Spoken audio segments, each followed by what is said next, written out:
Bismillahirrahmanirrahim. Assalamualaikum warahmatullahi wabarakatuh. Bagaimana kabar kalian pada hari ini?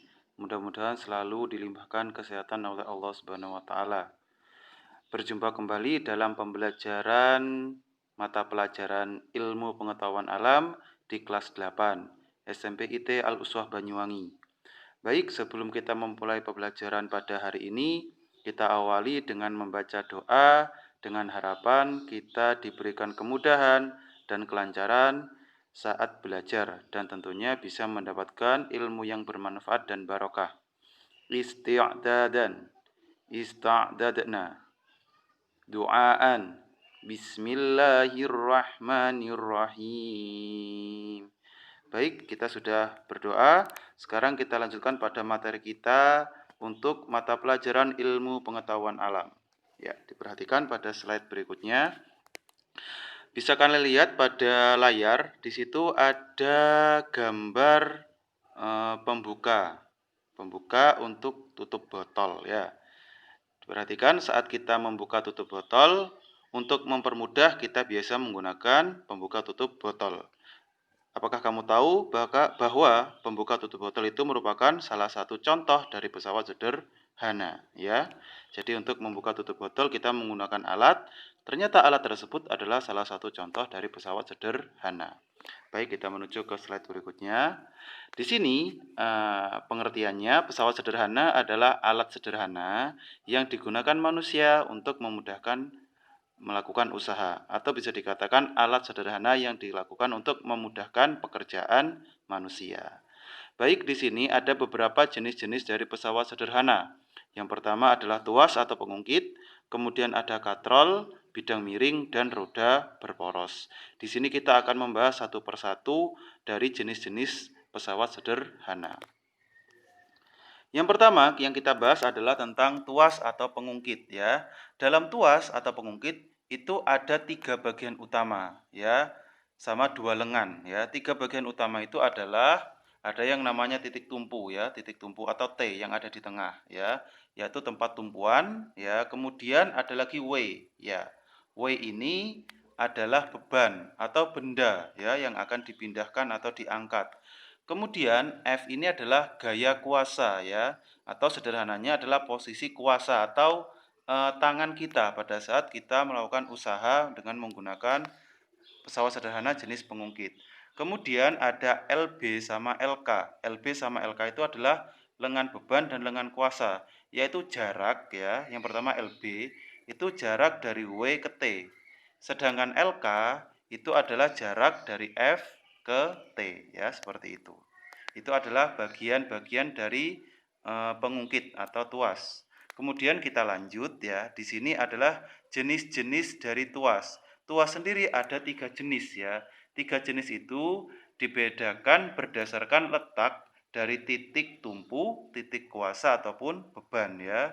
Untuk mempermudahnya ya, kita singkat menjadi TBK ya. Ada TBK ya. Jadi T itu yang pertama, B itu yang kedua, K itu yang ketiga ya. Yang pertama adalah jenis yang pertama ya. Titik tumpu berada di tengah atau di antara titik beban dan titik kuasa ya. Bisa dilihat gambarnya. Jadi titik tumpunya ada di tengah. Kemudian untuk contoh-contoh alatnya ada pada layar ya, kalian perhatikan ada contohnya gunting, tang, dan jungkat-jungkit ya. Itu adalah contoh dari tuas jenis yang pertama. Kita menuju yang kedua ya, yaitu B. Dari TBK yang kedua adalah B, yaitu bebannya ada di tengah. Bisa kita lihat beban atau W itu ada di tengah atau bendanya ada di tengah ya. Contohnya ada pada gerobak sorong satu roda ya, bebannya di tengah, kemudian pemotong kertas, kemudian ada pembuka tutup botol ataupun pemecah kenari. Itu adalah contoh-contoh dari tuas jenis yang kedua. Kita lanjut, kita menuju tuas jenis yang ketiga ya. Di sini titik kuasanya ada di tengah ya. Titik kuasanya ada di tengah. Contohnya ada staples ya, ada pinset, kemudian ada penjepit roti ya, atau penjepit makanan ya. Kalau kalian perhatikan mungkin seperti para pedagang-pedagang seperti pedagang bakso itu ya, itu menggunakan capit ya. Capit itu adalah contoh dari tuas jenis yang ketiga. Baik, itu adalah contoh-contoh dari tuas jenis pertama, kedua, dan ketiga. Jadi mudah diingat ya, TBK. T itu tumpu, B itu beban, K itu kuasa. Baik, sekarang kita menuju ke keuntungan mekanik dan persamaan atau rumus dari tuas atau pengungkit. Diperhatikan untuk mencari KM ya, KM itu apa? KM itu adalah keuntungan mekanis ya. Di mana untuk mencari keuntungan mekanis itu ada dua cara pada tuas. Kita bisa membandingkan W per F atau LK per LB. Ya, kemudian untuk persamaan atau rumusnya W dikali LB sama dengan F dikali LK. Dengan keterangan W itu adalah beban ya, berat benda dengan Newton. F itu gaya kuasa, gaya yang kita lakukan, juga satuannya Newton. Kemudian LB, panjang lengan beban, satuannya boleh cm atau meter. LK, panjang lengan kuasa, sama satuannya boleh cm atau meter. Kemudian ada keuntungan mekanis. Keuntungan mekanis ini tidak memiliki satuan. Baik, kita menuju ke contoh soal. Diperhatikan. Contoh soal yang pertama. Sebuah batu beratnya 200 Newton diangkat dengan tuas yang panjang lengan kuasanya adalah 1 meter dan lengan bebannya adalah 40 cm. Hitunglah besar gaya kuasa dan keuntungan mekanisnya. Ya. Baik, langkah pertama seperti biasa kita menentukan yang diketahui terlebih dahulu. Karena batu itu adalah benda, maka dikatakan sebagai beban ya, bebannya. Jadi batu itu sebagai beban di mana besarnya adalah 200 Newton. Kemudian ada lengan kuasa atau LK di mana panjangnya adalah 1 meter. Dan lengan beban atau LB panjangnya adalah 40 cm. Karena satunya meter, satunya cm, maka harus disamakan atau disetarakan ya. Agar lebih mudah kita ubah menjadi cm, maka 1 meter sama dengan 100 cm ya. Saya kira tidak ada masalah. Kita menuju ke pertanyaannya. Yang ditanya adalah hitunglah besar gaya kuasa atau F dan keuntungan mekanisnya atau KM. Dilanjutkan di situ sesuai dengan persamaan atau rumusnya W dikali LB sama dengan F dikali LK. Kita masukkan W-nya adalah 200, LB-nya 40, F-nya tidak diketahui, dan LK-nya 100. 200 dikali 40 adalah 8.000. Nah, karena F kali 100 tidak bisa dioperasionalkan, maka ditetapkan. Tinggal kita pindah posisinya, maka untuk mencari F adalah 8.000 dibagi 100, sama dengan 80 Newton. Itu pada kuasa yang kita lakukan. Kemudian KM-nya, karena kita menggunakan LK dibagi LB sama dengan 100 dibagi 40 sama dengan 2,5. Hal ini menyatakan bahwa memang pengungkit itu memudahkan kita untuk melakukan usaha. Diperhatikan konsepnya. Berat batu yang awalnya 200 Newton dengan menggunakan pengungkit berubah menjadi 80 Newton. Itu artinya terjadi keuntungan. Kita mengalami pengurangan beban pada saat mengangkat batu tersebut ya. Baik, itu terkait materi kita tentang pengungkit. Kita lanjut pada materi yang kedua, yaitu pesawat sederhana jenis yang kedua, yaitu katrol. Katrol adalah sebuah roda yang di sekelilingnya diberi tali dan dipakai untuk mempermudah pekerjaan manusia.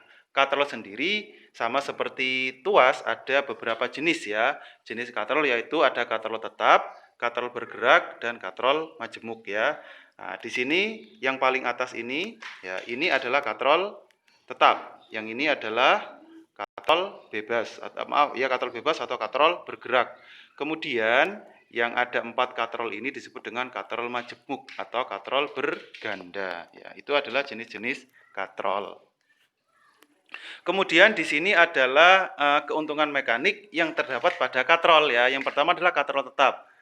Katrol tetap itu memiliki keuntungan mekanik sama dengan 1 ya. Jadi W dan F-nya besarnya sama ya. Jadi nilainya adalah 1. Contoh dari katrol tetap ini adalah katrol pada sumur ya dan pada tiang bendera.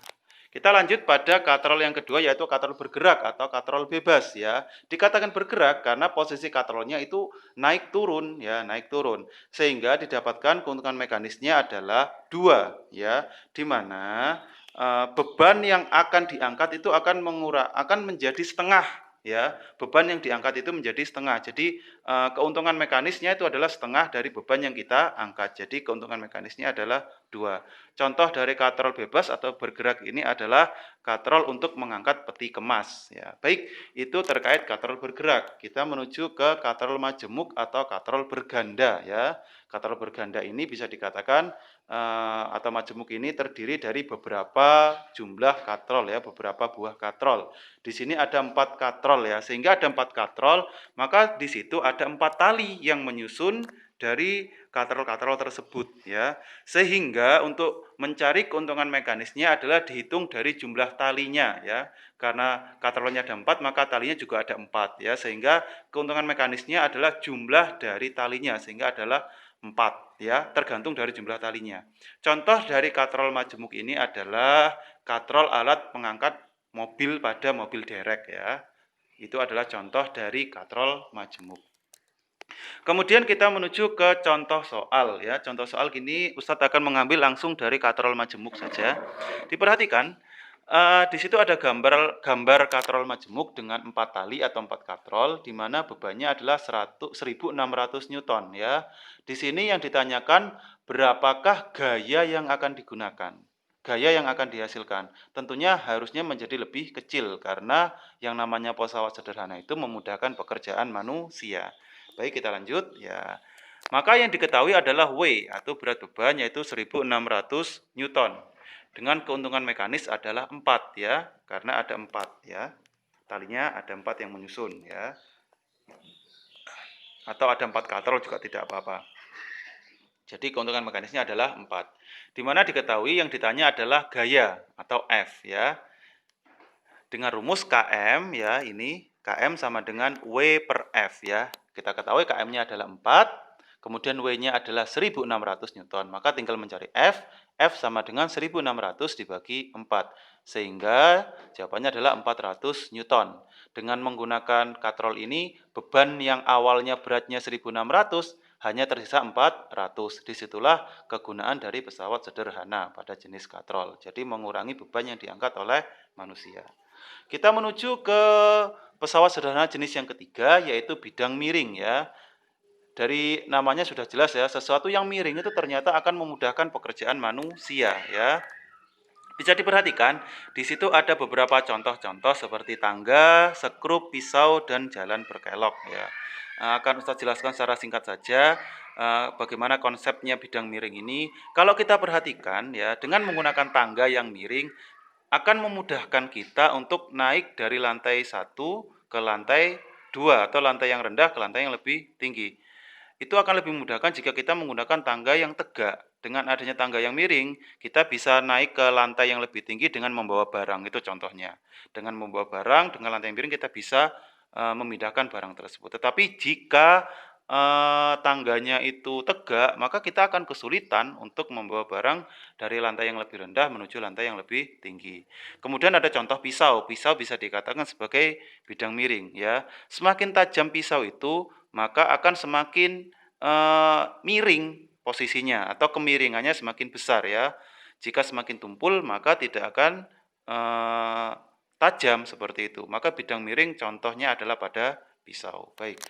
Kemudian sama seperti tuas dan katrol, bidang miring juga memiliki rumus persamaan serta memiliki keuntungan mekanis, di mana keuntungan mekanisnya tetap sama W per F ditambah dengan S per H. Dan persamaannya atau rumusnya adalah W dikali H sama dengan F dikali S. Di mana dengan keterangan F adalah gaya kuasa atau tangan kita, W adalah berat beban atau bendanya dengan satuannya Newton. Kemudian S, ya, S itu adalah panjangnya yang miring, bidang miring, ya. Diperhatikan pada segitiga ini, S itu adalah panjang bidang miring. Kemudian H itu adalah tinggi bidang miring, ya. Jadi tinggi dari atas ke bawah. Dengan satuan sama-sama meter atau boleh sentimeter, tidak apa-apa karena digunakan perbandingan. Kita menuju ke contoh soal. Diperhatikan, di situ ada contoh soal. Ada gambar berbentuk segitiga siku-siku, di mana berat bebannya itu adalah 500 Newton. Dengan panjang bidang miringnya adalah 10 meter dan tingginya 2 meter. Tentunya tujuannya adalah untuk mengangkat atau memindahkan beban dari bawah ke atas, ya. Jadi lebih mudah jika menggunakan bidang miring ya. Intinya itu nanti akan berkurang, yang awalnya 500 Newton pasti akan berkurang.